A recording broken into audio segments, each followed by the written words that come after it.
আসসালামু আলাইকুম এভরিওয়ান, সবাই কেমন আছেন? গাজর তো সারা বছর জুড়েই পাওয়া যায়, কিন্তু শীতকালে গাজরের টেস্টটা ঠিক অন্য রকম মজার হয়, তাই না?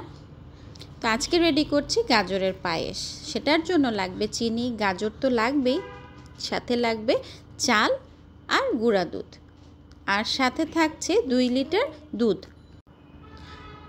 দুধটাকে আমি আগে থেকেই চুলায় দিয়ে রেখেছিলাম। 2 লিটার দুধ আমি এখানে নিয়েছি। জাস্ট প্রথমে একটা বলক এনে নিব। একটু গরম হয়ে আসলে তার আগে আমি দিয়ে দিচ্ছি দারচিনি আর এলাচ দুধের মধ্যে, কারণ ফ্লেভারটা খুব সুন্দর আসে। তো প্রথমেই দুধে বলকটা এসে গেলেই আমি এখানে চাল দিয়ে দিচ্ছি। 1 মুঠ চিনি গুঁড়া চাল দিলেই হবে, এর চেয়ে বেশি একেবারেই দরকার নেই।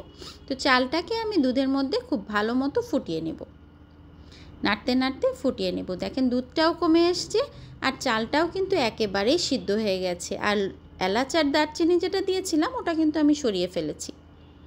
খুব ভালো মতো সিদ্ধ হয়ে গেলে চালটা আমি গ্রেট করে রাখা গাজর, 2টা গাজর আমি গ্রেট করে নিয়েছিলাম, সেই গাজরটাকে দিয়ে দিচ্ছি। নাড়াচাড়া করে নিব, গাজরটাকেও নরম করে নিব। সুন্দর মতো গাজরটা যখন নরম হয়ে আসবে তখন আমি একটা হ্যান্ড ব্লেন্ডার দিয়ে, আমার hand Blender electric hand Blender, এটা খুব ভালো মতো আমি একটু ব্লেন্ড করে নিচ্ছি।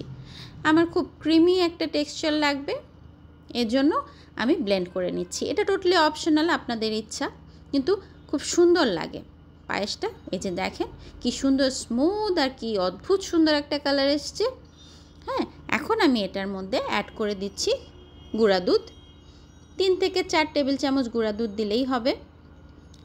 পায়েসে গুঁড়া দুধ না দিলে ফ্লেভারটা ঠিক মজার হয় না, তাই না? আর সাথে আমি চিনি অ্যাড করে দিচ্ছি। খুব ভালো মতো আমি চিনিটাকে মিশিয়ে নেব আর একটু 2-3 মিনিট জাল দিয়ে নেব। আর সব শেষে আমি অ্যাড করে দিচ্ছি 1 টেবিল চামচ ঘি।